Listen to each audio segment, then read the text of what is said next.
Bom dia, bom dia, bom dia para quem tá chegando por aqui. Seja muito bem-vinda. Tô aqui com meu copinho d'água aguardando por vocês pra gente levar um papo sobre os 7 inimigos da gestão. Você que já está por aqui, aproveita e usa esse aviãozinho que tá aqui no canto inferior direito da sua tela para convidar outras pessoas para estarem aqui com a gente.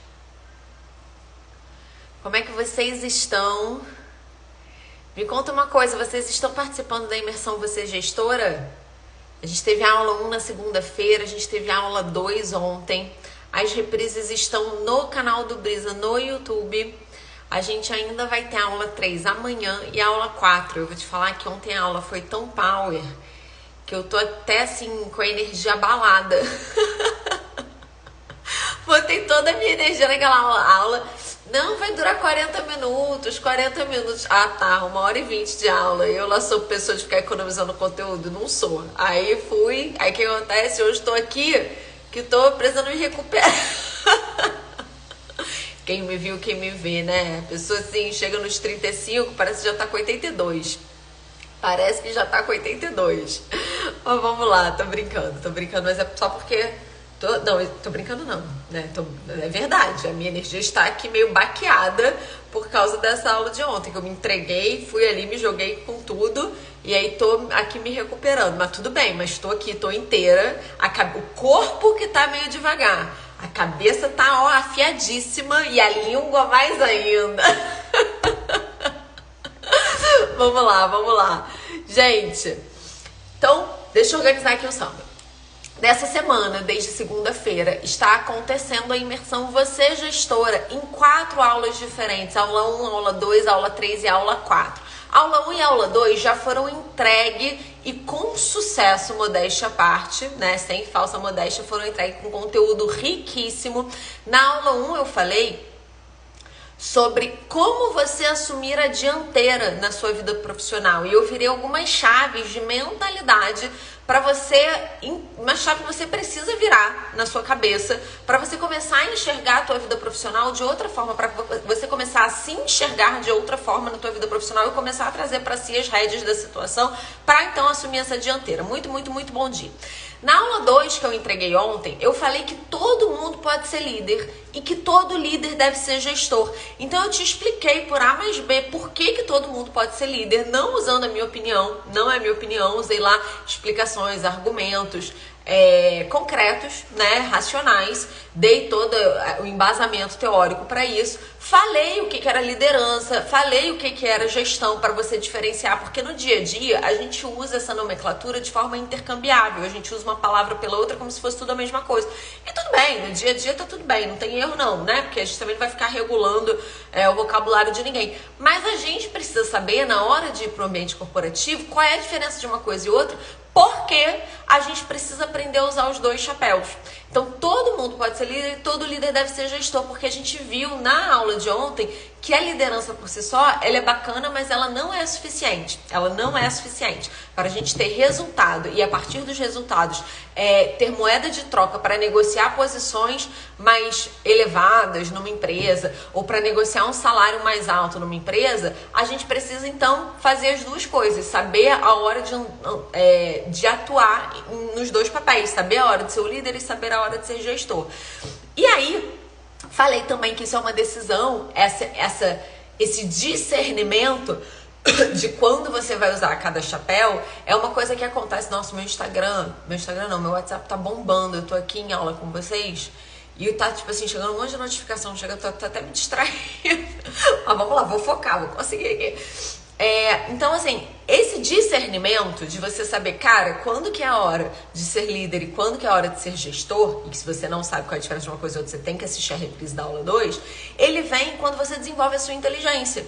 Ele vem quando você começa a criar bons hábitos, quando você começa a fazer boas escolhas, quando você tem um bom repertório, ele vem quando você tem uma boa referência, quando o teu imaginário está bem formado para aquilo ali. estar bem informado para o bem que você quer fazer estando nessa posição.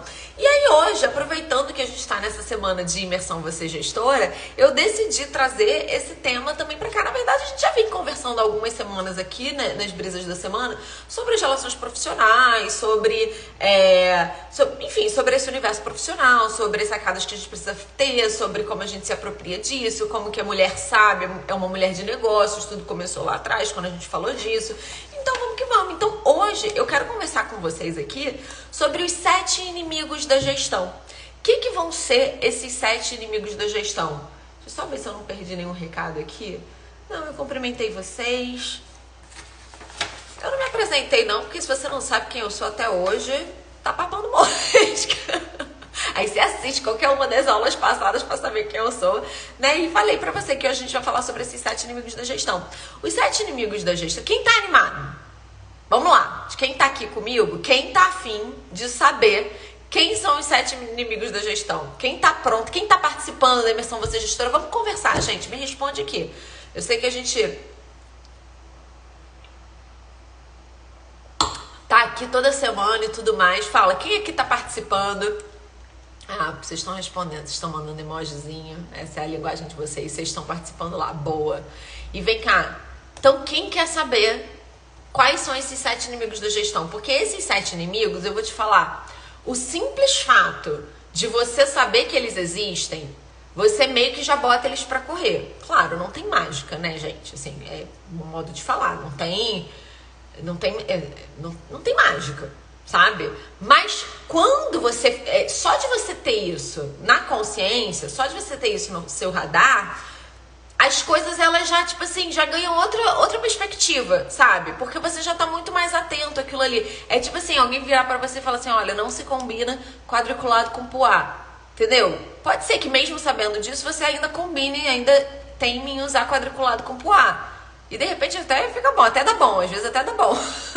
Mas via de regra, só de saber que, pô, só de alguém falar pra você, cara, não usa quadriculado com poá, não, você já fica atento e quadricular com poá já passa longe, entendeu? Tô falando grego não. Então é meio que isso que a gente vai tratar aqui, porque tem coisas que às vezes a gente vê as pessoas repetindo e tal, e elas acham que estão fazendo bem e não estão fazendo bem. Então elas estão fazendo ou por ignorância, né, e elas acham realmente que aquilo ali é o melhor, e elas estão papando mosca, ou elas estão fazendo por preguiça, né, por covardia, né, que eu espero que não seja o caso de ninguém, mas se for, a gente vai precisar botar a luz nisso pra gente poder mudar esse comportamento, que a gente só muda aquilo que a gente sabe fazer. Fui tocar aqui meu telefone pra ver se ele tá quente, mas não tá não. Vamos ver. Mas dessa vez, se eu cair, eu volto, hein? Se eu cair, eu volto. Olha, então o primeiro inimigo, o primeiro grande inimigo da gestão, eles na verdade vão ser mitos, né? Vão ser coisas que às vezes a gente acredita e a gente repete, e a gente faz, e a gente coloca em prática, que na prática o que a gente vai ver é que eles estão destruindo a nossa competência de gestão. Destruindo, sabe? Estão tornando a gente um gestor muito, nem medíocre, um gestor ruim mesmo, que o medíocre é o que tá na média, né? Não, aquele gestor muito ruim mesmo. Então vamos lá, vamos esclarecer. Que bom que tô vendo que tá todo mundo aqui participando da imersão. Boa, que bom. Eu vi os nomezinhos de vocês lá ontem. Vocês, né? Eu gosto quando vocês interagem. Então, o primeiro mito, o primeiro inimigo da gestão é o mito da delegação de responsabilidade. Vamos lá, deixa eu explicar isso. Ué, Isa, como assim? Não pode delegar? Você, inclusive, falou disso em uma das aulas da imersão Você Gestora, que a gente precisa delegar, que a gente precisa, né, passar as tarefas adiante, que não dá pra gente fazer tudo, não pode ser controladora. É verdade. Só que a gente precisa entender que a gente delega função, a gente delega tarefa, a gente delega atribuição, mas a gente não delega responsabilidade. E o que isso quer dizer? No que isso muda? Quando a gente sabe que a responsabilidade continua sendo nossa, a gente entende que a gente precisa acompanhar de perto. Porque se eu fico só dando autonomia para as pessoas da minha equipe, sem prestar atenção naquilo que elas estão fazendo, sem orientar de antemão aquilo que elas deveriam fazer, sem conduzi-las e até sem lapidar a atividade delas, vai chegar no final e o que vai acontecer não é que as pessoas vão todas produzir o que tinha que ser produzido? Não, porque elas não estão com a visão global que você tem. Elas não estão com a visão do negócio que você tem. Elas não estão sequer com o delas na reta, porque a responsabilidade não é delas, a responsabilidade continua sendo sua. O que eu estou querendo dizer? Que, veja,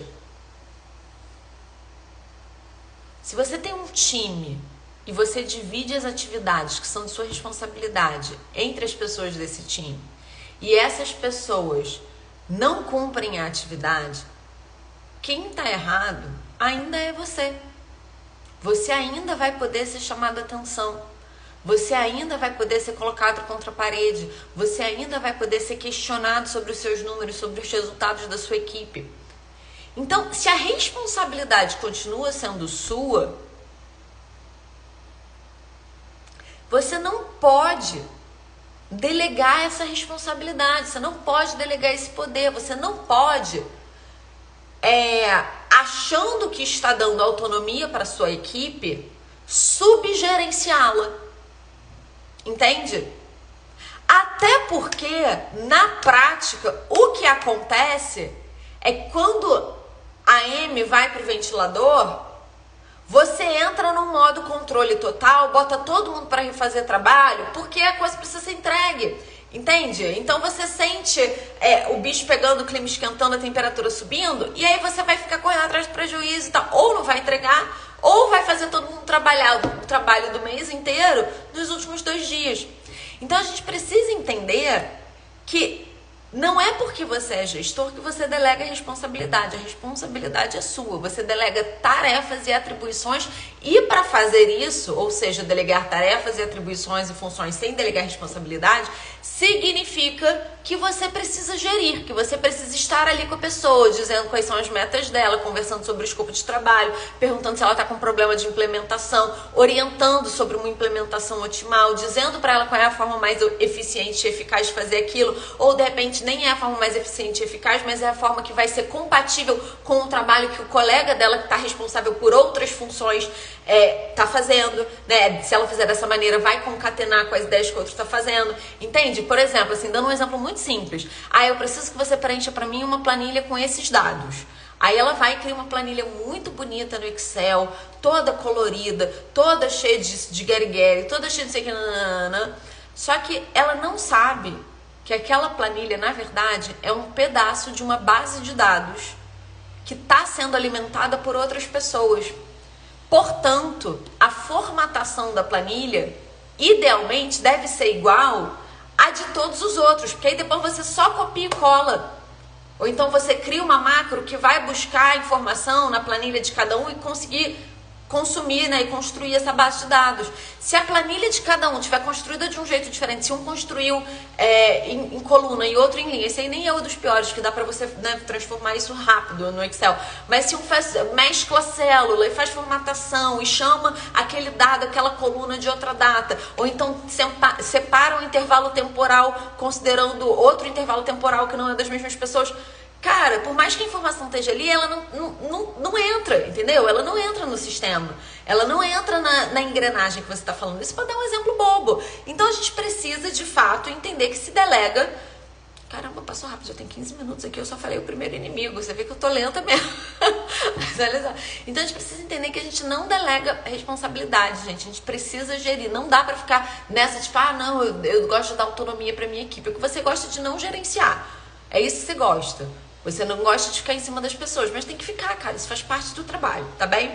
Então vamos lá. Qual é o segundo inimigo da gestão? O segundo mito que as pessoas também acham que vai ser uma virada de chave, que é bom e não é bom. Não é bom. O mito da justiça. Calma. Ser justo é bom, tá?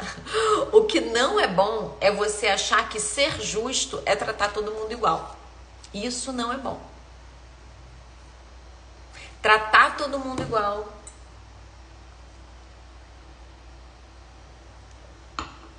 não é bom. Gente, o mito da justiça é você achar que você tem que entregar exatamente a mesma coisa para cada funcionário do teu time. que você tem que dispor o mesmo tempo para cada pessoa que está na tua equipe. Não é assim que funciona, cara. Não é assim que funciona. Uma pessoa júnior, ela vai precisar de uma supervisão mais próxima. Uma pessoa plena já vai ficar com um pouco mais de autonomia. Uma pessoa sênior, você espera que você consiga estar com ela, sei lá, uma vez por semana só, uma vez a cada 15 dias. Você não precisa estar ali todo dia em cima dela para ver se ela está entregando, se ela não está entregando. Um bom funcionário, é natural que ele tenha benefícios que os outros funcionários não têm. Alguém que está entregando acima da média, é justo que essa pessoa que está entregando acima da média, que ela seja recompensada mais e melhor do que as pessoas que estão entregando abaixo da média.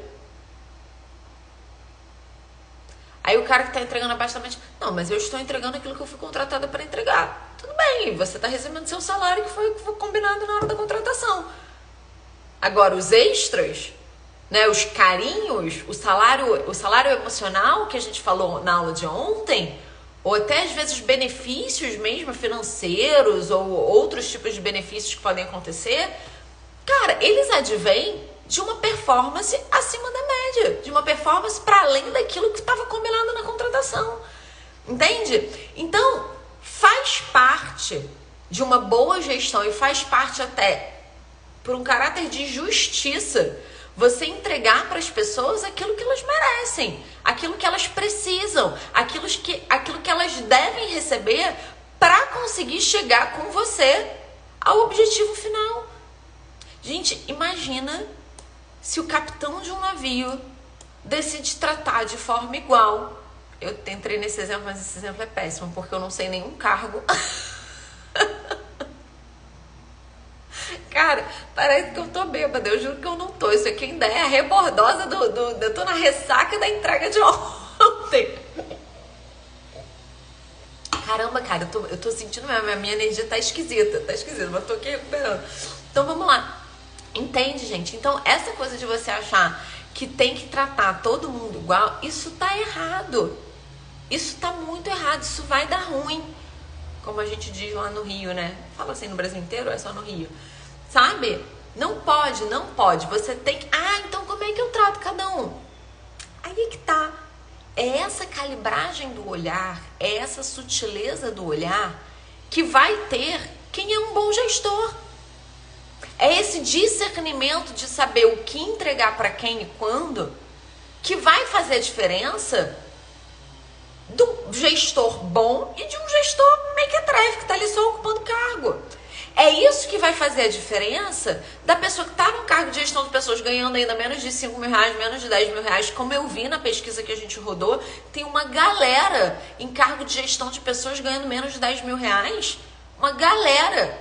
Eu acho inadmissível, cara. Você tá com essa responsabilidade. Mas é por quê? Porque provavelmente essa pessoa tá só ocupando o cargo, entendeu? Ela não se apropriou ainda. Ela ainda não tem ainda o potencial, a competência redonda para estar ali. Se ela tivesse brilhando e performando, cara, primeiro que ela não ia nem tolerar. Se ela tivesse esse discernimento, essa inteligência, esse olhar de nuance, ela não ia nem tolerar estar num cargo de gestão ganhando menos de 10 mil reais. Que não faz sentido.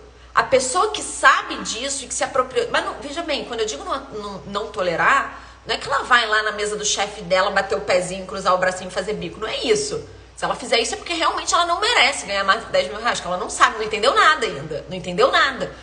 Sabe? Quando eu digo não tolerar, é que ela vai alterar os comportamentos dela de forma que os outcomes desses comportamentos, ou seja, que os resultados, as reações que ela vai ter para esses comportamentos, nos comportamentos dos outros, vão ser diferentes. Isso é não tolerar. Não tolerar não é bater o pezinho e falar, não vou mais tolerar isso. Tipo, a pessoa vai olhar pra tua cara e vai rir da tua cara. Tá bom, não tolerou, mas não, tá bom. Ok, bom, relatório amanhã na minha mesa. Tipo, nada mudou, entendeu? Não tolerar é você mudar o teu comportamento, mudar a tua postura. Não fazer mais aquilo que você está fazendo, fazer diferente o que você tem para fazer diferente. Isso é não tolerar. O não tolerar não é o outro. O não tolerar é você, porque você não controla o comportamento do outro. O que você controla é o teu comportamento que, de alguma forma, molda as reações que você vai encontrar. Entende? Então, quando uma pessoa tem esse olhar de nuance, essa inteligência social de saber o que entregar para quem, de como se colocar com mais delicadeza ou com mais firmeza, com mais flexibilidade ou com mais rigidez diante de uma pessoa para alcançar um resultado específico, tá bom? Então a justiça não é tratar todo mundo igual. Vamos lá para o segundo mito, o terceiro mito, o terceiro inimigo da gestão. É o mito do cara legal. Esse aqui é muito brasileiro, cara. Esse aqui é muito brasileiro. Ontem uma das coisas que eu trouxe pra aula foi esse balizador cultural, né? Eu trouxe assim pra ilustrar, que a gente falava que a liderança, ela tem um pouco mais do estereótipo latino, enquanto, claro, né, assim, mal comparando e tudo mais, mas a liderança, ela tá mais associada ao estereótipo latino, ao estereótipo emocional e motivacional, enquanto a gestão, ela tá mais associada a um estereótipo nórdico ou anglo-saxão, mais preto no branco, mais quadradão, né? Uma forma mais quadrada de ver as coisas, né? E falava sobre isso. E aí o mito do cara legal, cara, isso é muito latino. Brasileiro, então, cara. Brasileiro, eu tenho um grande amigo meu, que ele mora nos Estados Unidos há muitos anos. A gente trabalhou junto num dos meus primeiros trabalhos. E aí, enfim, hoje em dia ele tem um cargo alto lá nos Estados Unidos, diretor de não sei o que, executive director, blá. E tal. E aí eu lembro quando ele mudou para os Estados Unidos, ele disse que assim, que foi uma mudança de paradigma para ele, sabe? Porque ele começou a perceber, enfim, né? Você fica imerso numa cultura diferente e aí você começa a absorver muitas coisas daquela cultura, né? O processo de aculturação, que a gente chama. E aí ele começou a falar, cara, quando eu comecei a aprender vendas aqui nos Estados Unidos e ver como é que as pessoas vendem e ver como é que as pessoas abordam essa temática da venda e como é que abordam a venda no dia a dia dentro de uma empresa e tudo mais, fui ver que brasileiro é muito bundão. Isso é ele que falou, tá, gente? Não foi eu que falei, não. Mas eu entendo. Porque, cara, brasileiro tem um medo de ser inconveniente. Brasileiro tem não é um medo de ser inconveniente, porque medo de ser inconveniente é pra ter mesmo. Mas brasileiro acha que qualquer coisa que vai falar que não for um sorriso, que não seja um sorriso e concordar com a outra pessoa, é necessariamente ser inconveniente. É isso. Sabe? Brasileiro acha que a gente tem que estar sempre ressoando o tempo inteiro, né? Fazendo essa ressonância de positividade. Não é verdade. Ressonância de positividade é muito bom, sim. Muito útil em determinados contextos, em determinadas circunstâncias. Mas tem hora que você não tem que ficar ressonando, não. Se a pessoa tá te enviando um sinal ruim, um sinal errado, um comportamento que não é para ser tolerado, aí você não tem que ressoar. Você tem que blindar, você tem que bloquear aquilo ali. Entende? Então, assim, a gente tem que entender a hora de ser o cara legal.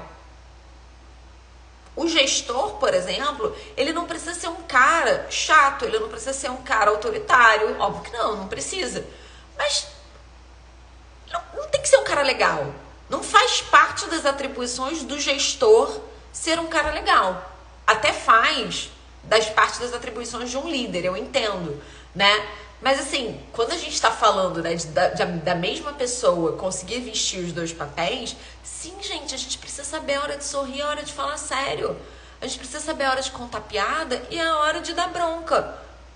A gente precisa saber a hora de chamar pro happy hour e a hora de cobrar os KPIs, de cobrar os resultados. Entende? Não dá pra ser só o cara legal. Então, o inimigo da gestão, essa vontade de querer ser o cara legal acima de tudo, primeiro que isso me fala de uma necessidade de validação externa tremenda, tá? Tremenda. Isso é sinal que você tá buscando no ambiente profissional coisas que você deveria estar recebendo em outro lugar, no teu ambiente afetivo, no teu casamento, na tua família, entre seus amigos. Isso me fala sobre uma necessidade de validação inadequada para uma pessoa numa posição de gestão, tá? Uma pessoa que está numa posição de gestão, que é uma posição já de certa maturidade profissional, ela precisa entender que ela tem que sustentar alguns desconfortos, ela vai ter que sustentar algumas caras feias, que alguém às vezes não vai ficar satisfeito com o que ela está fazendo, com a cobrança dela. É isso aí, faz parte. Imagina se mãe fosse querer ser o cara legal pro filho o tempo inteiro. O filho ia fazer tudo, fazer mãe de gato e sapato e ia ficar sem orientação na vida, entende? Inclusive, esses paralelos, eles são muito úteis. A gente consegue perceber vários paralelos entre a gestão, a liderança no ambiente corporativo e a parentalidade. Muitos paralelos dá pra gente traçar. Inclusive, eu acho até... Eu, falo muito sobre isso, estruturo muito esse pensamento dentro do método Brisa, explicando o quanto que é no ambiente doméstico, no ambiente familiar, que a gente desenvolve certas competências até transbordá-las com confiança e propriedade para os outros ambientes, por exemplo, o ambiente profissional. Então, para com esse negócio de ser o cara legal. Você não tem que ser o cara legal, você tem que trazer resultado. O mundo dos adultos é um mundo de resultado, entende? O mundo dos adultos é um mundo que a gente precisa entregar, que a gente precisa ter um olhar pragmático da vida. Eu não tô falando que você tem que ser um filho da mãe. Você tem que ser um... Não. Sabe?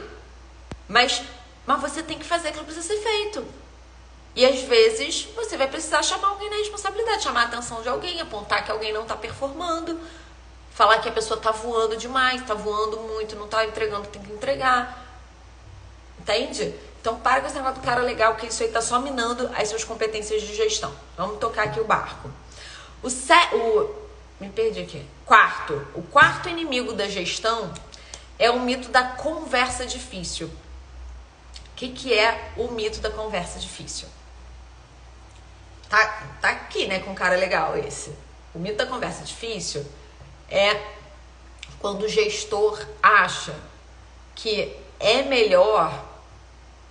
Ai, que delícia de mensagem. Eu ficaria... Vou até ler em voz alta para isso ficar gravado na reprise. Vou ler. Olha só o que me escreveram. Você que está aí assistindo a reprise, me escreveram assim: eu ficaria o dia todo te ouvindo. Você é espetacular. Olha só. Obrigada pelo carinho, pela gentileza. Vamos lá, gente. O que é o mito da conversa difícil, O gestor que tem esse medinho da conversa difícil, que fala de novo sobre essa questão de validação, sobre o comentário que meu amigo fez, brasileiro é tudo meio bundão, mas não é só brasileiro, óbvio que não, Em todas as culturas vai ter disso, horas mais, horas menos, e dentro de cada cultura vai ter indivíduos que são mais e indivíduos que são menos, tá bem, gente? A gente faz essas generalizações assim porque elas têm um porquê, têm um motivo de ser, elas dão algum norte pra gente. É a pessoa que acha que melhor do que sentar e ter uma conversa difícil é deixar o tempo resolver as coisas. É empurrar com a barriga. Entende? É falar assim, não. Cadê aqui? Tá pipocando. Para não gerar, ele acha que para que a conversa difícil, ela vai gerar um desconforto e ruído na comunicação e na relação entre gestor e gerido, entre líder e liderado, tá? Então, para evitar esse ruído, para evitar esses melindres, ele fala, vou fazer vista grossa, vou deixar isso para lá. Não vou abordar esse tema não, semana que vem ninguém lembra mais disso, sabe? Na próxima... mês que vem isso aí já passou, já resolveu. A gente conseguiu bater a meta mesmo com esse comportamento dele. Deixa isso pra lá. Gente, tá errado. Isso aí é ficar tapando sol com a peneira.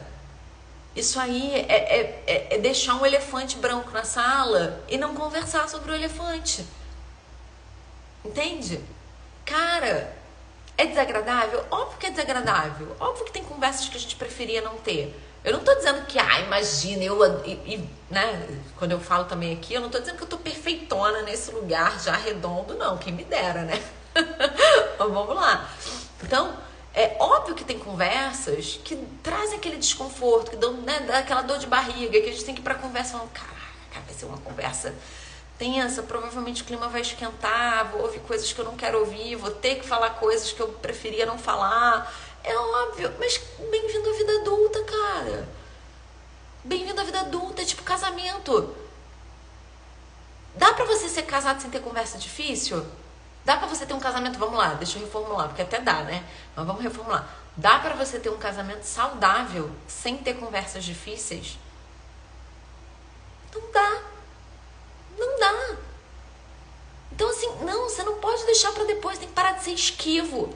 A pessoa que acredita nesse mito aqui, que tá com esse inimiguinho aqui debaixo do braço, carregando ele debaixo do braço, É a pessoa que no sabotador do Chamini, minhas alunas do Método Brisa também sabem do que eu tô falando, porque eu explico isso lá, deixo lá esse assessment para elas fazerem, para elas saberem quais são os sabotadores delas. É a pessoa que tá com o sabotador do esquivo muito alto, que tá evitando confronto, evitando conflito, sabe? O conflito muitas vezes é produtivo, o conflito muitas vezes é desejável. Essa é uma dessas vezes, quando você precisa ter conversas difíceis com seus subordinados. Fala, olha, a pessoa que está vindo trabalhar, não sei se você está passando por um problema em casa, não sei o que é, mas a pessoa que está vindo trabalhar não está entregando resultado. Olha, você tem chegado aqui e eu percebo uma atitude que não é desejável. Você bate a porta quando entra, você não dá bom dia para as pessoas. Quando as pessoas vão perguntar alguma coisa para você, as pessoas estão começando a ter receio de se aproximar de você para pedir alguma informação ou para pedir alguma coisa que, né, cujo controle você detenha daquele comando, daquela tarefa, porque você sempre responde mal, você responde gritando, você é impaciente. Então eu preciso que a partir de hoje, a partir dessa conversa aqui, você mude essa postura, porque isso está trazendo instabilidade para a nossa equipe. Isso é uma coisa legal de se falar? Óbvio que não. É muito mais legal falar, porra, e aí, cara, como é que você tá ontem? Vamos tomar uma cerveja mais tarde? Óbvio, sabe? Não precisa, não é rocket science, a gente sabe. Mas, cara, é papel do gestor. É papel do gestor. Então não dá pra se eximir, porque senão você vai estar negligenciando parte da sua responsabilidade. Tá bem? Então vamos lá. Quinto inimigo. Tá fazendo sentido, gente? Como é que tá aí pra vocês?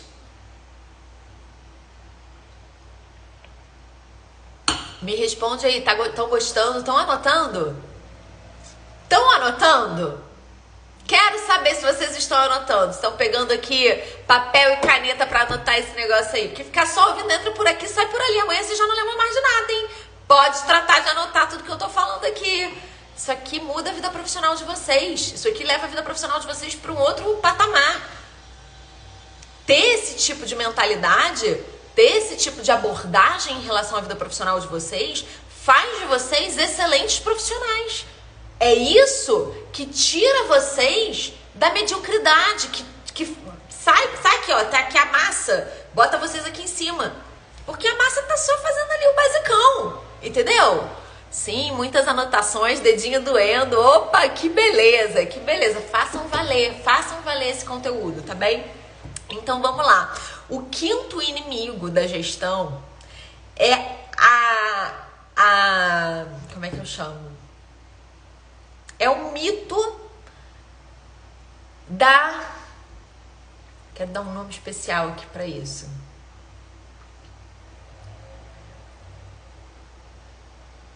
Ai, não vou dar nome especial não, vou só falar quem que é. É o mito da burocracia, vamos dizer assim. Tá? O que é o mito da burocracia? O que eu tô querendo dizer com isso? Sabe aquela pessoa que toda vez que você vai abordá-la, perguntar alguma coisa, perguntar por que ela não torna aquele processo mais eficiente, por que ela não consegue resultados, né, ainda melhores, por que ela não ajusta ali o processo dela para ser um processo mais redondo e tudo mais? Ah, eu queria, mas aqui nessa empresa eu não consigo mudar nada. Ah, eu queria, mas isso não é comigo, foi o RH que me passou assim. Ai, por mim eu faria, eu concordo com você, mas quando eu cheguei já era desse jeito. E aí eu enfrento muitos obstáculos para mudar. Aqui nessa empresa não dá para mudar nada não, tem que só tocar o barco. Conhecem gente assim? Gente, deixa eu falar uma coisa. A burocracia, ela é algo que surgiu para facilitar o processo corporativo. Deixa eu explicar esse negócio para vocês. Isso aí, ó, lembra das minhas aulas lá de Introdução à Administração, Teoria Geral da Administração. Foi um professor muito bom. Eu até tenho ele no Facebook. No Facebook ou no Instagram. Pelo menos eu tinha. Não lembro o nome dele agora, mas ele era um ótimo professor. Tá me faltando o nome dele agora. Não é a Patrícia Tomei que eu comentei numa outra aula minha. Essa era professora de comportamento organizacional, também ótima professora. Mas essa foi mais pra frente na faculdade. Então esse professor, que por acaso tá me falhando o nome dele agora, ele explicava pra gente, né? A gente aprendeu isso. Que veja, quando a gente começa a crescer, né? Uma empresa normalmente começa pequena, né? É mais difícil começar uma empresa grande. Só quando já tem um investimento muito alto, normalmente é filha de uma outra empresa e tal, mas normalmente a empresa começa pequena, uma equipe pequena, a pessoa fazendo tudo, jogando nas 11 e tal, e depois, né, ela vai, aquilo ali vai virando, vai funcionando, vai entrando receita, e a pessoa começa a delegar, contratar pessoas para fazer certos processos, né? E aí, conforme aquilo ali vai crescendo, veja, tem uma hora que nem todos os subordinados vão poder ser seus subordinados. Porque você também já não vai conseguir mais estar gerindo 37 pessoas. Né? Então você tem que começar a criar intermediários. Então você começa a criar níveis hierárquicos. Aí você começa, sabe? Então assim, a empresa vai crescendo para os lados e vai crescendo para cima. E aí, imagina se a gente não cria processos estabelecidos para explicar como fazer o quê. A pessoa que está numa ponta vai fazer de um jeito, do jeito que ela acha que é legal, e a pessoa que está na outra ponta vai fazer de um outro jeito, do jeito que ela acha legal. E aí você começa a ficar com uma confusão dentro da empresa. Aí você não sabe a hora que tem que entrar para trabalhar, aí as pessoas nunca conseguem se comunicar, porque quando um está trabalhando, o outro não está trabalhando. Aí você fica sem, na hora de criar um relatório, as pessoas apresentam um relatório cada um de um jeito. Aí na hora de lidar com o cliente liga, quando ele é atendido por uma pessoa, o processo é de um jeito. Quando ele liga e é atendido por outra pessoa, o processo é de outro jeito. E aí o cliente fica perdido, fala, porra, mas ontem você me falou que eu precisava entregar isso. Aí agora eu tô falando com o teu colega. Sabe quando a gente liga pra net e a net fica empurrando a gente de um lado pro outro? Sabe? Porque cada um fala uma coisa. Isso é ruim, isso é a disfunção da burocracia. Então a burocracia, ela é essa padronização do trabalho, que é uma coisa positiva. É uma coisa para você chegar dentro de uma empresa e você, através desses padrões criados, você saber o que esperar, você saber de quem cobrar o quê, você entender qual é o processo, qual é o caminho que precisa ser seguido, né? Ah, isso atrapalha? Cara, não atrapalha. Isso aí é o mesmo papo de quem acha que ter disciplina e rotina atrapalha a vida. Pelo contrário. Todo mundo sabe, toda pessoa bem-sucedida sabe que quanto mais disciplina ela tem, quanto mais ela consegue aplicar a rotina dela, manter a rotina dela sem grandes confusões, mais ela produz. Na parentalidade, cada vez mais as pessoas de educação infantil falam da importância da estabilidade para as crianças, das crianças terem rotina, terem horário para acordar, horário para comer, horário para dormir, que isso cria um ambiente de estabilidade, que nesse ambiente de estabilidade as crianças têm mais chances de florescer, de criar autoconfiança, de não ficar o tempo inteiro hipervigilante, achando que tudo é uma ameaça, que tudo vai mudar, que tudo vai trocar de uma hora para outra, né? Então assim, a gente percebe em âmbitos diferentes que essa estabilidade, essa estrutura de horários, de processos, de saber o que vai acontecer, de saber o que precisa ser feito antes para depois, para o que vai ser feito depois, isso é o que no ambiente corporativo a gente chama de burocracia. Então a burocracia, ela per se, ela não é algo ruim, tá? O que é ruim são as disfunções da burocracia. É quando a coisa fica tão grande e tão estruturada que às vezes para você falar para a pessoa que tá na tua frente, às vezes tem uma pessoa na tua frente, mas você não pode dar aquela conversa que você está tendo com ela como feita, porque o processo, o protocolo assume que você precisa mandar um memorando, um não sei o que, ganhar um selo de não sei quem e tal, não sei o que. Então assim, a gente entende o porquê daquilo, mas às vezes é chato, né? Essa é a disfunção da burocracia. Só que o que eu tô falando aqui, de como que isso implica na gestão, do inimigo da gestão, é da pessoa que se vale disso, que se vale dessas estruturas e dos pilares estruturais da burocracia de uma empresa para não fazer o que ela precisa fazer. Para lavar as mãos, para dar uma de pilates. Bom, então não é comigo. Ah, se o pilar é esse, se o protocolo é esse, se o processo é esse, então eu cheguei aqui e já estava desse jeito, tô só seguindo o protocolo. Cara, mas se você tá vendo que esse protocolo não faz mais sentido para esse momento da empresa, porque provavelmente quando ele foi criado fazia sentido. Normalmente os protocolos, eles não são criados da cartola, eles não são tirados da cartola. Via de regra, os protocolos e os processos, eles se criam a partir de uma observação daquilo que já está acontecendo. Aí você começa a ver que aquilo está começando a travancar, que cada hora que uma pessoa faz de um jeito, você fala, não, então vamos definir aqui, ó, vamos definir e vai ficar definido desse jeito. Legal, redondo, aí todo mundo começa a fazer desse jeito. Só que, cara, a empresa é uma coisa orgânica, é uma entidade, é uma instituição orgânica, feita de pessoas, né? Tem interferências do tempo, tem interferências políticas, tem interferências do meio, tem interferências de não sei o quê. Então, às vezes, coisas que faziam sentido 2 anos atrás, não precisa nem ser muito tempo atrás, não. Sabe? Às vezes, coisas que estão fazendo sentido há 2 anos atrás, agora não fazem mais. Porque mudou, de repente, um imposto tal, aquele imposto já não incide daquela maneira, portanto, quando eu insiro aquela nota fiscal no sistema, não tem mais porquê o sistema já inserir automaticamente a incidência daquele imposto. Percebe isso, o desdobramento aqui do dia a dia? Isso já aconteceu comigo, por exemplo, uma vez. Eu trabalhava numa empresa, eu trabalhei na parte financeira de uma empresa, e aí uma das coisas que eu tinha que fazer era, junto de um pessoal do Contas a Pagar, tinha uma menina que ela tinha que inserir todas as notas em papel que chegavam para aquela empresa, ela tinha que inserir essas faturas no sistema. E aí, o sistema, ele já reconhecia determinadas notas e tal, não sei, com os impostos lá de CMS, uns negócios de impostos lá do Brasil, Rio de Janeiro e tal. E ele já aplicava, já incidia os impostos para já ficar registrado no sistema, o que era líquido, o que não era, quais eram as alíquotas de impostos e tal, não sei o quê. Só que isso tinha mudado com o tempo e aí ela tinha que mudar manualmente. Então tinha nota que ela inseria que não precisava incidir aquilo ali, o sistema fazia incidir aquilo ali e ela tinha que apagar automaticamente. Cara, tem que sentar com a galera de TI e falar, olha, isso aqui que funcionava antigamente não funciona mais, entende? Então, assim, a gente precisa entender. E aí, esse gestor que fala, esse gestor que fala, a burocracia me engessa, a burocracia me impede de fazer as coisas, eu até queria fazer mais, mas eu não posso. Para com essa conversa, pra cima de mim, sabe? Pô, coisa feia, homem grande, sabe? Mulher burra velha, arrumando desculpinha. Cara, porra, vai fazer o teu dever de casa, vai entender o que você precisa fazer, vai entender com quem que você precisa conversar, quais os setores que você precisa botar sentados numa reunião para revisar esse processo. Porra, pelo amor de Deus, sabe? Gente preguiçosa, sabe? Uma pobreza de espírito. Aí não entende que tá ganhando menos de 10 mil reais por mês. Porra, eu entendo, faz um trabalho porco, preguiçoso, sabe? Parece adolescente fazendo cama. Sabe? Que faz porque a mãe tá obrigando, aí vai e faz, tá bom, vou fazer.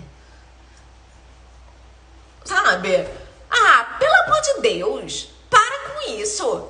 Entendeu? Vai olhar pelos teus funcionários, vai olhar pela tua equipe, vai olhar por você, vai fazer um trabalho limpo, vai prezar pela excelência. Sabe? Vai fazer um trabalho direito. Para de ficar terceirizando a culpa, coisa feia. Gente grande fazer isso, ficar terceirizando a culpa. Entendeu? Para com isso. Então esse é um mito. Se você ficar achando que a burocracia te engessa, não é verdade. Expliquei aqui por que a burocracia é funcional, sim. Ela é funcional. Claro, não existe mundo perfeito, gente. Não existe mundo perfeito, né? Vai vir com prós e contras. Mas tem um motivo de ser da burocracia. Agora, se você tá atravancado em um processo específico, se a tua equipe tá atravancada num lugar específico, é tua responsabilidade como gestor corrigir isso aí. Entender o que você precisa fazer, com quem você precisa falar, o que você precisa autorizar e tal, pra coisa fluir de outra maneira, tá bem? Então vamos lá. Com isso a gente pode passar pro 7º inimigo da gestão.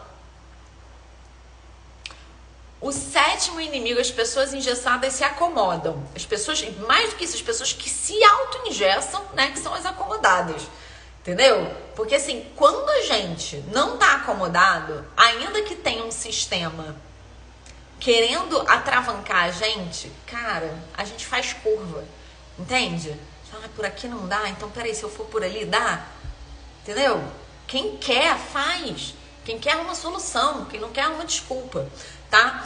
Então vamos lá, o 6º inimigo da gestão é o mito do líder nato. A gente falou um pouco dele ontem na segunda aula aliás, a gente falou um pouco dele, porque a segunda aula, a aula 2 da imersão Você Gestora, ela foi a continuação, né, como era para ser mesmo, da aula 1. Então, na aula 1, a gente trouxe essa virada de chave. Na aula 2, a gente explicou a diferença entre liderança e gestão.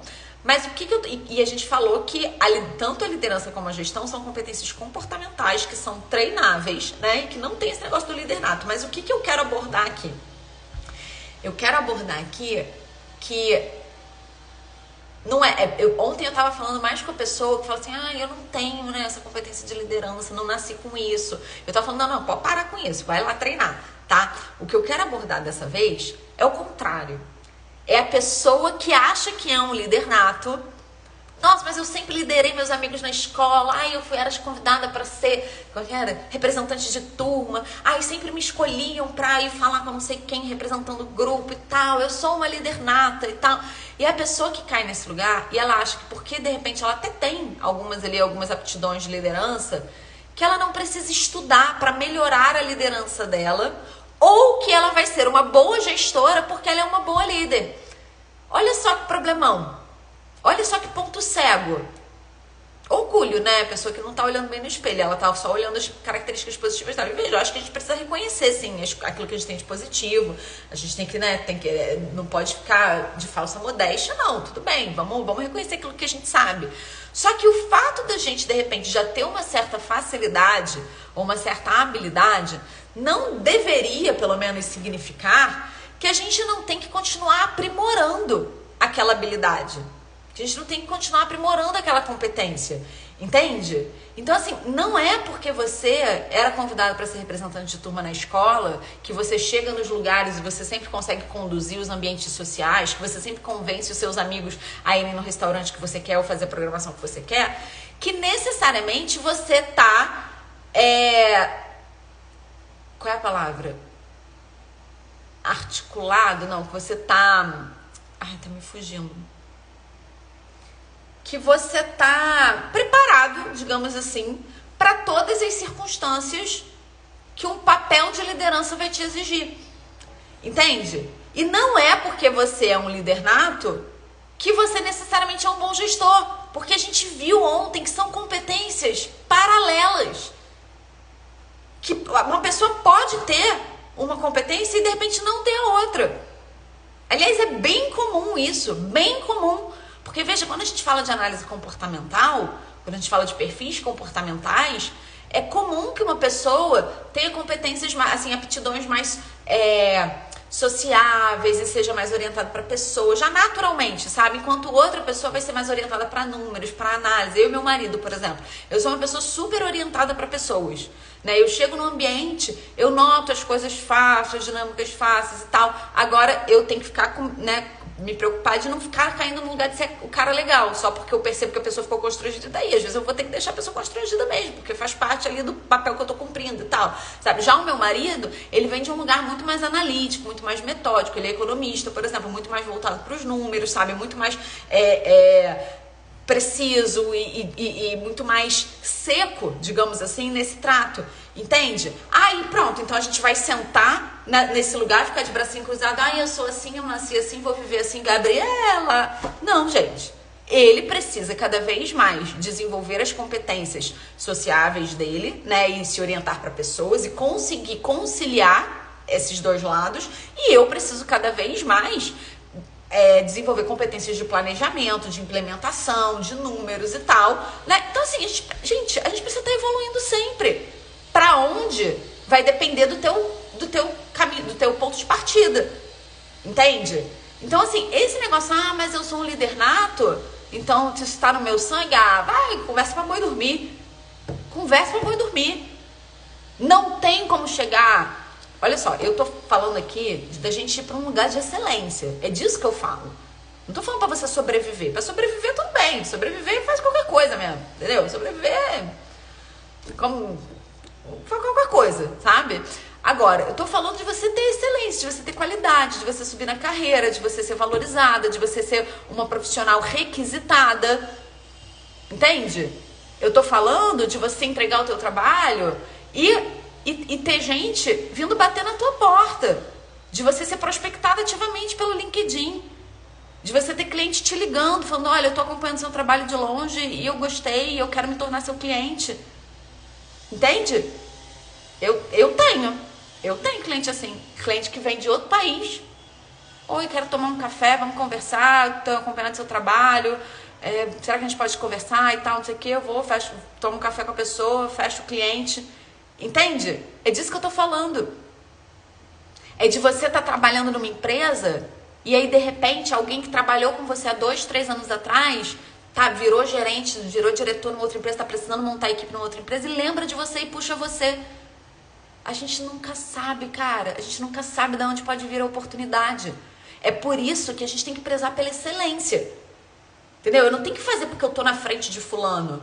Até porque eu não sei se fulano vai continuar sendo fulano, se fulano vai continuar sendo esse. Não, eu tenho que fazer porque eu tenho que fazer. Eu tenho que fazer porque eu tenho que prezar por fazer um bom trabalho.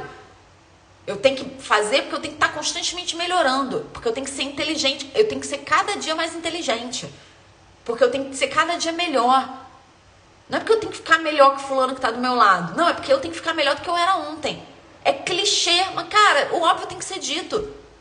Né? As pessoas, isso aí é papo de coach. É papo de coach, mas é verdade, sabe? É verdade. É verdade. É por isso que a gente tem que repetir isso, porque, cara, as pessoas esquecem. Entende? Então, assim, não é porque você, de repente, vem com essa liderança nata que você não tem que trabalhar aí, seja as questões de gestão, tá? Ou seja, até as próprias questões de liderança, que às vezes você é bom líder, mas você ainda não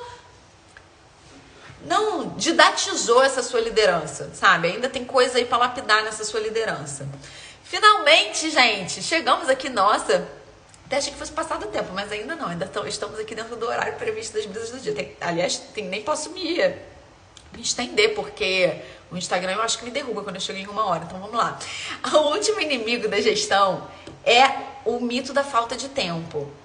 Eu não faço uma boa gestão dos meus funcionários, da minha equipe, eu não supervisiono eles de perto, eu não faço essa gestão cotidiana das tarefas da equipe, do time, porque eu não tenho tempo, cara, porque eu tenho muita coisa pra fazer, eu também tenho meus relatórios pra entregar, eu tenho não sei o quê. Meu bem, deixa eu te contar um negócio. Todo mundo tem as mesmas 24 horas por dia que você. Todo mundo. Eu tenho as mesmas 24 horas por dia que você. Bill Gates tem as mesmas 24 horas por dia que a gente. Warren Buffett tem as mesmas 24 horas que a gente. Flávio Augusto tem as mesmas 24 horas que a gente. Entende? Então, assim, esse negócio de falta de tempo não existe. Não existe. Isso é falta de organização. É falta de prioridade. É você não entender ainda qual é a importância de cada coisa na tua vida. É você, de repente, estar passando tempo demais vendo meme no Instagram, ao invés de estar fazendo aquilo que precisa ser feito. Antecipando a sua semana, preparando a sua semana profissional no domingo à noite, para já entender o que você tem que fazer no cada dia. Tem gente que chega no escritório, segunda, aí já chega 15 minutinhos atrasado, trânsito, né? Acordou meio mal, porque tomou uma cachaça no domingo. Aí, pô, bate um papo, aí toma um café, foi lá, bate o ponto, mas aí vai tomar um café, faz um pãozinho com manteiga, aí quando entra para trabalhar efetivamente vai ligar o computador, aí o computador é antigo, demora muito tempo para ligar, já perdeu 1h40 de horário de expediente, entendeu? Aí, opa, almoço, vamos pro almoço e tal, não sei o que, aí chega à tarde de segunda-feira e vai planejar o que vai fazer na semana.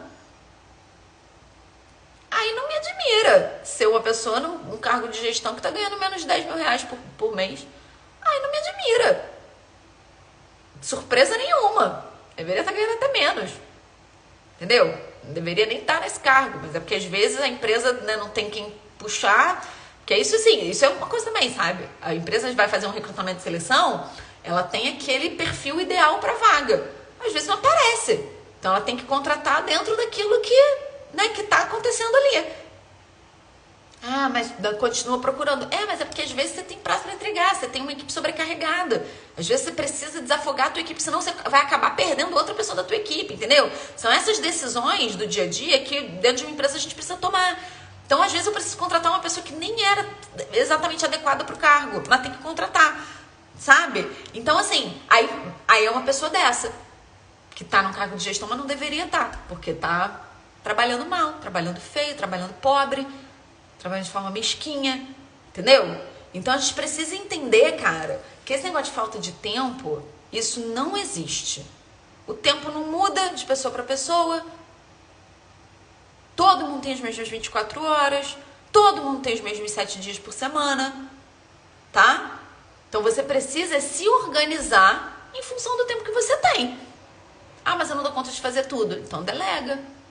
Mas eu não posso delegar por causa disso. Não, então tem algum gargalo aí você vai precisar corrigir. Algum gargalo você vai precisar corrigir. vai ter que otimizar os seus processos, vai ter que parar de fazer retrabalho, vai ter que planejar a tua semana no domingo, não vai poder mais ficar vendo meme no Instagram, não vai poder baixar mais uma rede social, Threads, pra ficar lá. Eu tava toda animada com a Threads, aí eu descobri que foi a Threads que deixou o meu feed fora do ar, aí peguei ranço. Aí não fiz mais nenhuma Thread. Eu não, vou ficar usando esse negócio aqui nessa instabilidade, vai que eu perco meu Instagram de novo, agora deixa esse negócio resolver, deixa pegar um pouco mais. Olha só quem chegou aqui, professor André, como você está? Gente, mais um professor meu da época de faculdade. Fico muito feliz, tá? Curioso que eu tenha citado alguns professores aqui nas últimas lives que eu tenho feito. Fico feliz do senhor estar por aqui, professor. Que bom, que bom. Como o tempo muda, né? Olha, inclusive até falar isso, não sei se você lembra, mas apresentando um trabalho em grupo na sua matéria, que era, se eu não me engano, planejamento estratégico de marketing, planejamento de marketing, era alguma coisa assim. E eu lembro que você me deu um feedback falando que daquele semestre eu era a melhor apresentadora de trabalhos, né? Não lembro exatamente as palavras, mas que você se surpreendeu muito com as minhas competências de apresentação. Tá aí, anos depois, né? 15 anos depois, estou eu aqui de fato dando aulas no Instagram, no YouTube, né? Isso virou parte do meu trabalho, parte da minha vida profissional. Que curioso. Bom, muito legal, muito legal. Gente, então vamos lá, só aqui revisando os 7 inimigos da gestão. O mito da delegação de responsabilidade. Você não delega responsabilidade, você delega tarefas e funções. Então você tem que gerir de perto para ver se aquilo ali está acontecendo, porque no final das contas é o seu que está na reta, é você que vai responder por aqueles resultados. O mito da justiça, de que justo é tratar todo mundo igual, não é verdade. Justo é entregar para as pessoas aquilo que elas merecem e aquilo que elas precisam, tá? Então a gente precisa ter esse discernimento no olhar, essa inteligência de fazer essa tomada de decisão. O mito do cara legal. Você não tem que ser o cara legal. Não é o teu papel na empresa ser o cara legal. Eu não tô falando que você tem que ser um cara filho da mãe, mas eu tô falando que você precisa fazer o que precisa ser feito. Tem que ter maturidade de muitas vezes, sim, chamar a pessoa na responsabilidade. O mito da conversa difícil, de que é melhor não ter a conversa difícil para evitar um certo ruído na relação com os funcionários. Isso também não é verdade, que isso vai virar uma bola de neve. Então você tem que muitas vezes sim ter conversas difíceis para melhorar a performance da sua equipe. O mito da burocracia na empresa. A burocracia, ela não é uma coisa ruim per se, tá? E se a coisa estiver te atravancando, é tua responsabilidade correr atrás do ajuste desse processo, desse projeto, para melhorar essas circunstâncias aí do trabalho que você tem para fazer, para otimizar e tornar mais eficiente o trabalho da tua equipe. O mito da liderança nata. Não é porque você tem uma liderança nata que você não tem que estudar sobre liderança, e sobretudo, não é porque você tem uma liderança nata que você é um bom gestor. São coisas diferentes. E o mito da falta de tempo. Todo mundo tem o mesmo calendário. Então o que você está faltando para você é um senso de hierarquia e de proporção das coisas. Tô correndo aqui porque eu tô com medo do Instagram me derrubar. Foi um prazer estar com vocês em mais essa brisa da semana. Lembrando que hoje à noite vai ser disponibilizado só para quem tá no grupo do WhatsApp da Imersão Você Gestora, a apostila da gestora, o segundo capítulo da apostila da gestora, que se refere ao conteúdo da aula de ontem. A gente tem ainda as aulas 3 e a aula 4 que vão ao ar nessa sexta-feira 14 e na segunda-feira dia 17, sempre às 18 horas do horário de Brasília.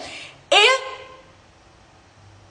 ainda dá tempo também de vocês responderem a pesquisa que está disponibilizada na descrição do grupo do WhatsApp. Porque ao responder a pesquisa, vocês têm acesso ao Start, que é o caderno de atividades, que é um caderno que gera muita clareza sobre o momento profissional que vocês estão vivendo hoje.